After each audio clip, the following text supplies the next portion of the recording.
Welcome, ladies and gentlemen, to the Esports Night, the 10th edition here. My name is Wolf Schroeder. I'm with Ending Life, and we've got some special Brood War action coming at you guys tonight. We have two 1v1 matches, one at the beginning, one at the end, and a 2v2 in the middle. How are you feeling tonight, Ending? Well, as you just mentioned, the 2v2 is going to be the day for me, the game to cast that I wanted to do. I don't think there's been any casts regarding 2v2 on this map in the past in StarCraft. Yeah, I don't think so. Like, not officially anyways. Yeah. And we are going to have... official. Should we tell them the map or should we keep it a surprise? Let's keep it a surprise. Yeah. Okay. The map's going to be really fun. We're going to get into that a little bit later.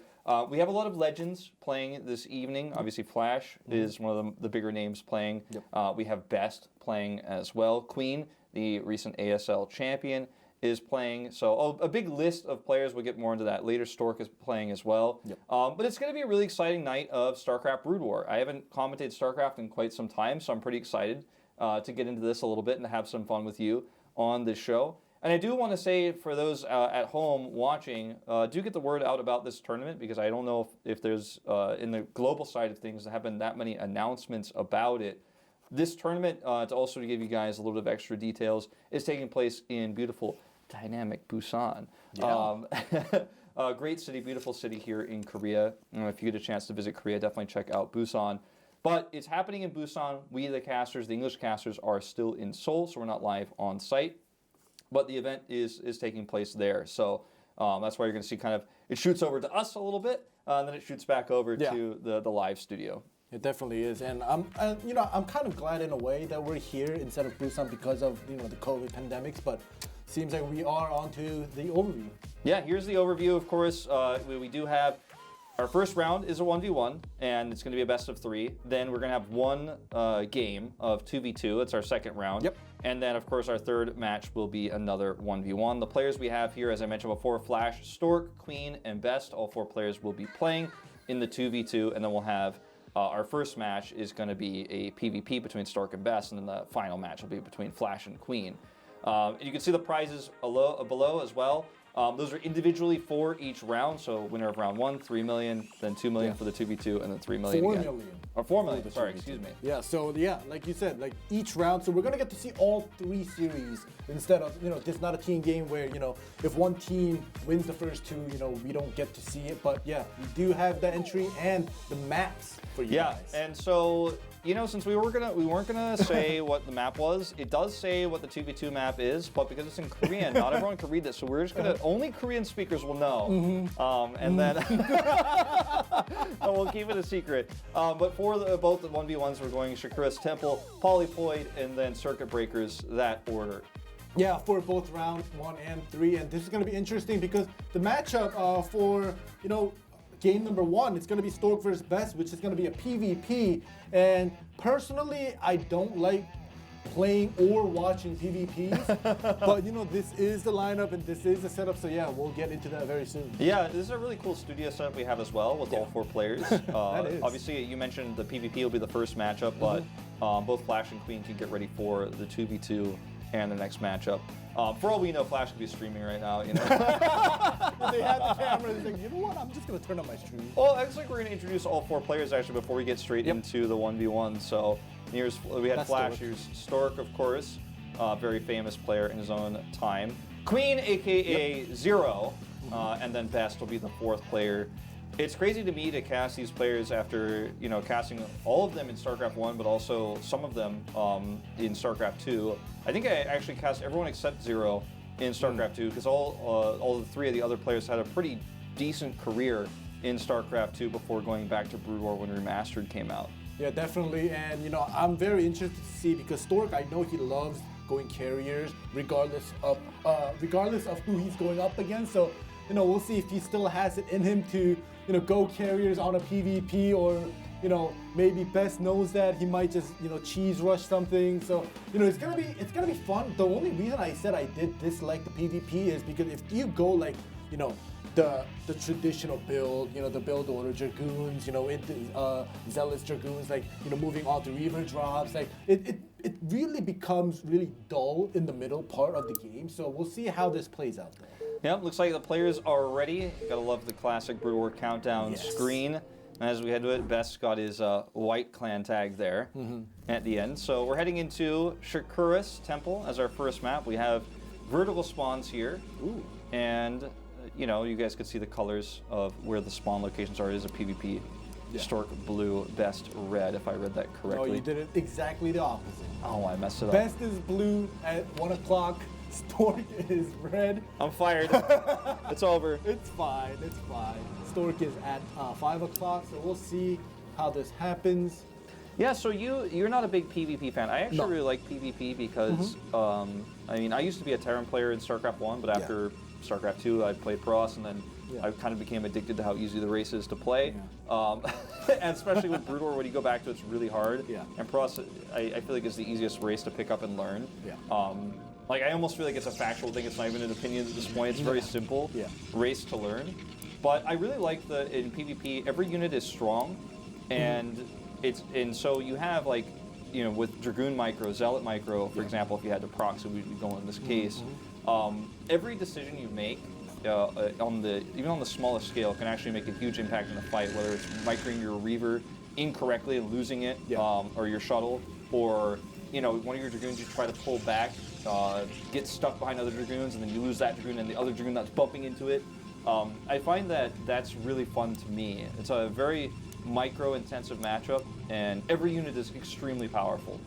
Exactly, and I'm glad that you mentioned about that, like, small mistakes, because like PvT, PvZ, or any other, you know, non-mirror matchups, like, yeah, you can make, you know, small mistakes, but you can make up for it because, you know, you have, you know, the opponent is a different race. You can, you know, get Templars for Storms to make up, you know, for a couple of Dragoons lost in the process of a fight. But in PvP, small mistakes is going to cost you because it's literally a mirror matchup. So, you know, the other side having literally 1 or 2 more Dragoons compared to you can actually turn the game around because you made a couple mistakes in micros. So, you know, we'll see if, you know, if any of these two players will make that mistake. But like you were saying before, these two guys have the experience. They have the offline stage experience, obviously. They are legends in StarCraft. So, you know, it's going to be fun to actually point out any mistakes they do make. Yeah, it will really be interesting to see. So, Stork actually scouted top left first, and now that he sees Best probe, he's going to go directly to the bottom right because he knows there's no way that at the timing the scout arrived,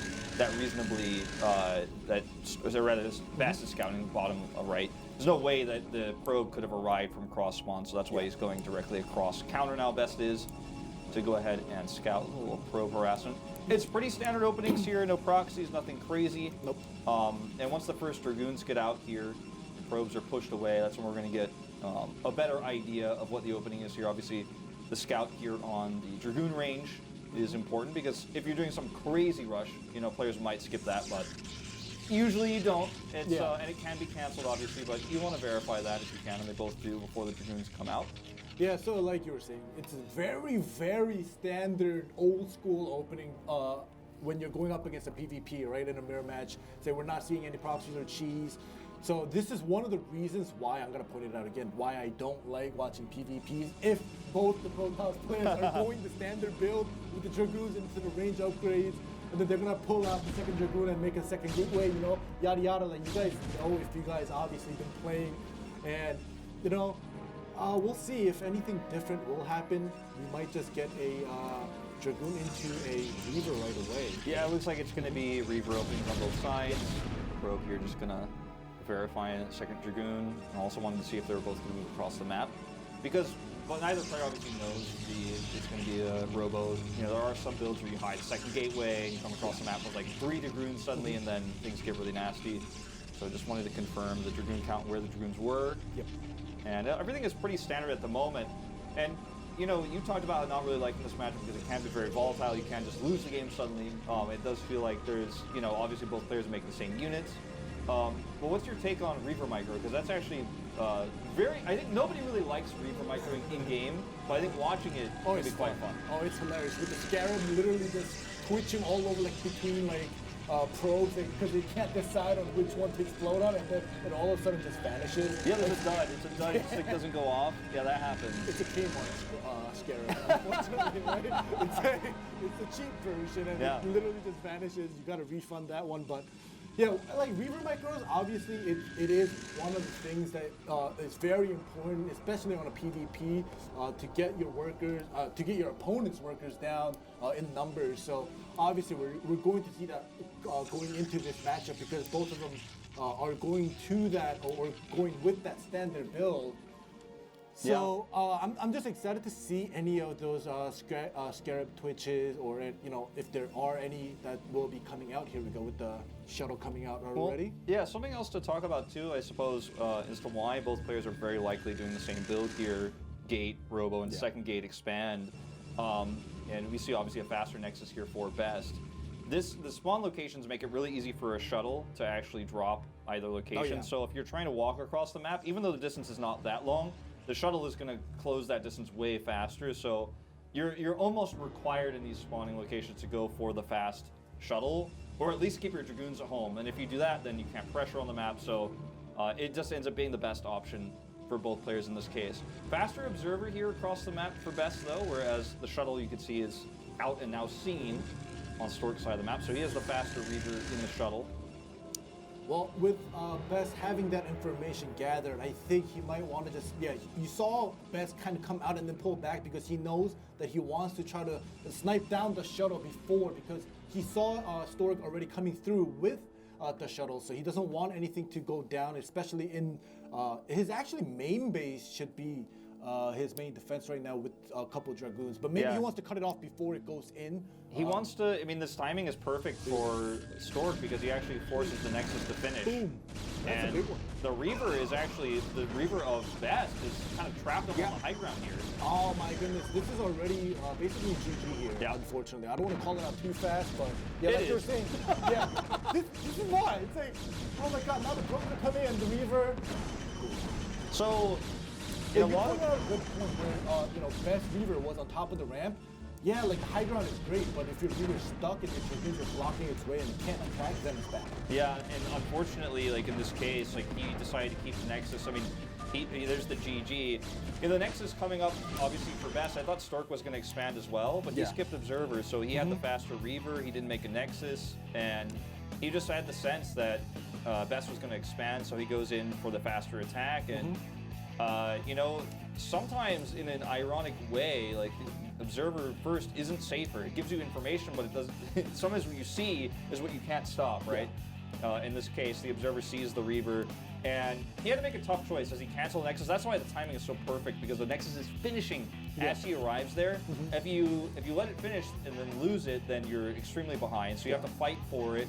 You can't cancel at that point because you've lost everything else in your build up to that point. So he decided to fight with the Nexus, trying to use the Nexus kind of a buffer for his Dragoons, but he ended up retreating anyways. The Reaver is stuck, and just a build order mismatchup. That's PvP for you sometimes. Exactly, and another thing I want to mention is that the Nexus, the 400 minerals, right? Stork didn't get that second Nexus fast, so he had a couple more Dragoons in his play as well. So, like we were talking about, 1 or 2 more Dragoons will make the difference. Even though in this matchup with the Reaver being stuck and Stork's Reaver actually doing a ton of good splash damage onto Best Dragoon, I don't think he even needed that 1 or 2 extra Dragoons to win. But either way, at the end of the day, the build mismatch, like you were talking about, is a big thing, especially on mirror matches. Yeah, and as we go into Polypoid for our next map, which is a very complicated map, I think it will probably go a little bit longer than what we just saw, just because of the terrain of the map. I think we'll probably see a more interesting game. And PvP can go this way, and I think a lot of people don't like it for that reason. But a lot of mirror matchups in Brood War, I feel like PvP and ZVZ often kind of go this way. You get a build order mismatchup, and it's not always an auto loss, but it's very difficult, right? You have it's a mismatch that doesn't favor you, and you're frustrated, and it's hard to kind of react in those situations. That's when micro comes into play. How do you outplay your opponent with less stuff? I mean, it's a thing that you can do. In fact, if you played the same scenario over 100 times, the Best would find a way to defend that. But in the moment, it doesn't work out. But when you go into PvP where it doesn't end like that, it gets a little bit more complex. It's a lot more micro-based. And there are other builders too, besides like, oh, we both made Reavers, but yours was faster and I made a Nexus and I died. Yeah. Like, there's proxy gates, there's DT openings, there's 2 gateway openings where you pressure to expand without a Reaver, then get a late Reaver. There's so many different ways this matchup is played.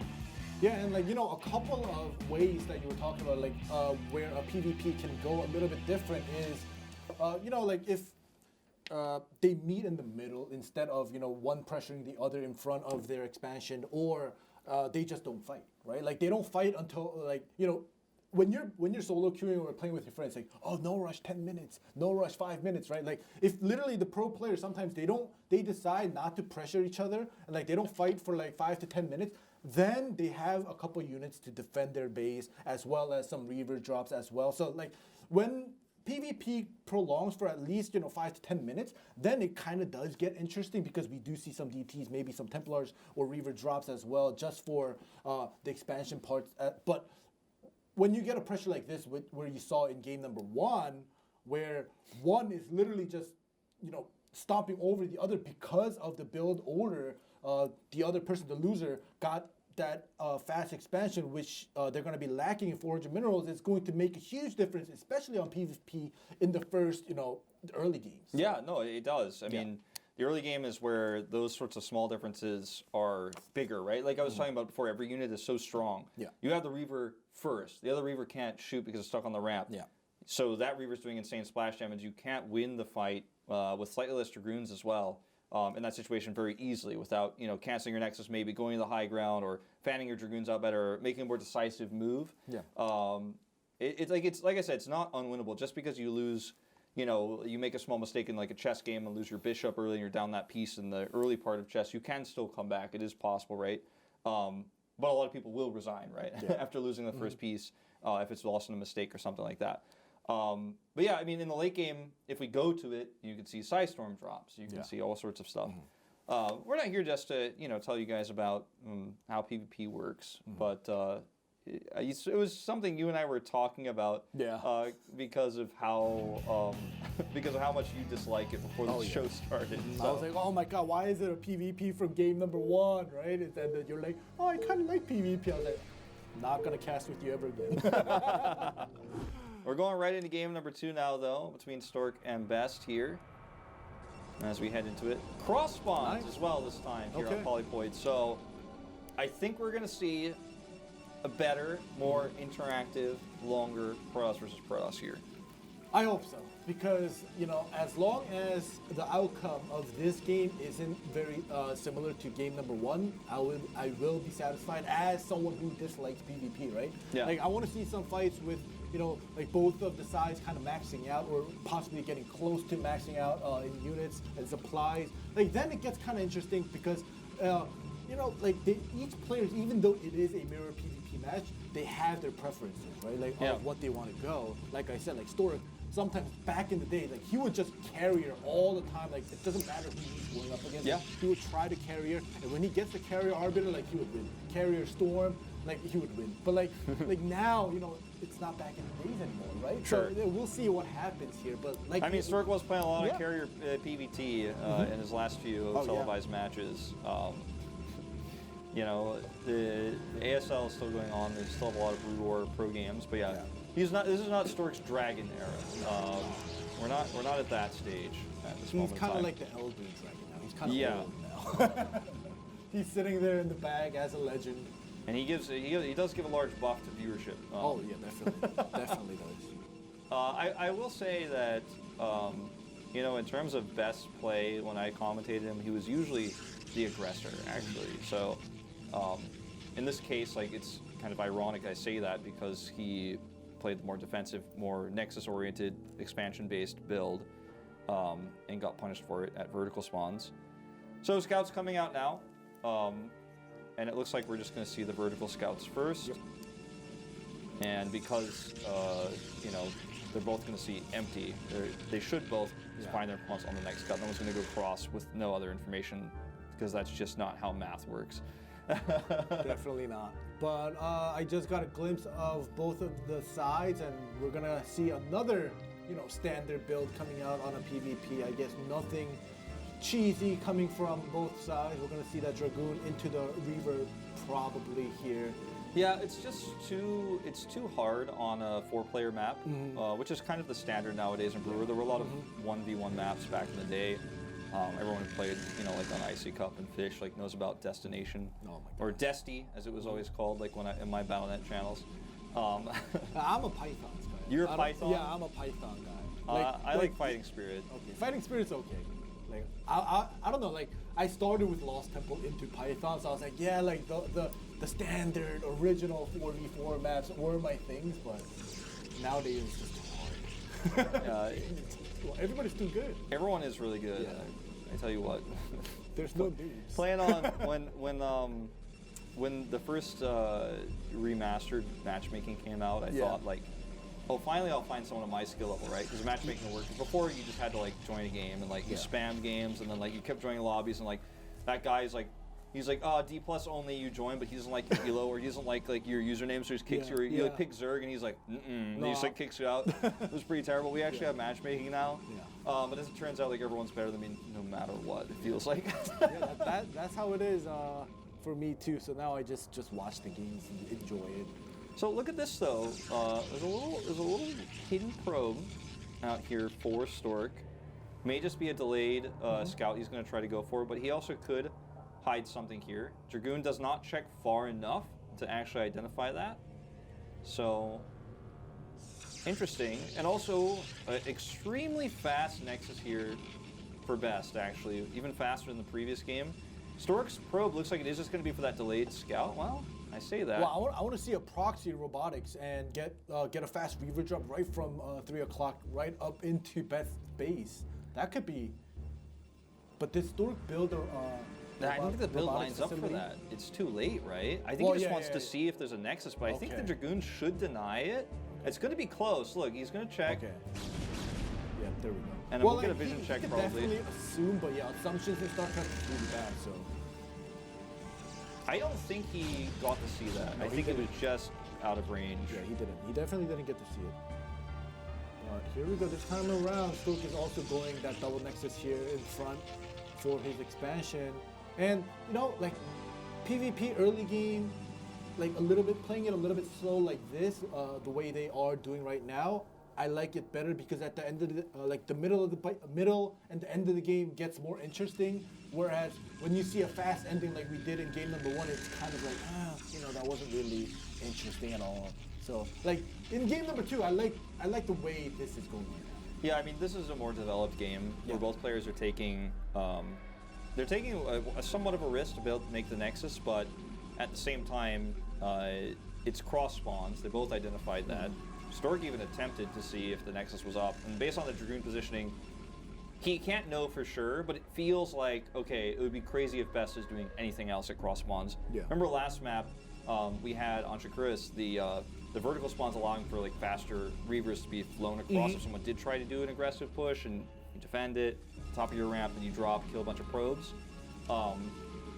So this time with cross spawns, there is no like fast track to getting a Reaver to your opponent's base. There is no fast track to getting your Dragoons across the map. So you see a much slower game as a result. And this game will probably be decided by a factor of who gets the third, like how the third bases go, but also how the micro goes. Yeah, definitely. These two players. Definitely, and you can see that we do see a slower game like you mentioned. However, I think the first step or first obstacles for both of these players are going to be defending against that first a wave of Reaver drops, I want to say, because like we saw before in game number 1, we're probably not going to see a pressure with the Reaver and Dragoon in the front in the expansion, because we would have already seen that happen if it were to happen. So now we're going to go into that slow Reaver drop, possibly some pros being killed here and there, and depending on who defends against that Reaver drop better, I think it's going to have the upper hand. Notice that Stork had his observer here, and actually, in fact, aggressively positioned it because he knew the exact timing at which Best's observer was going to get there. He attacked move instead of like right-click moving to then one-shot it, so it is going to escape. But So right now you can see Best's observer is being tracked, so he actually isn't getting a lot of info about what's going on inside Stork's base. Meanwhile, Stork has actually scouted the entirety of Best's base, knows it's a mirror build, like they're both doing the same thing.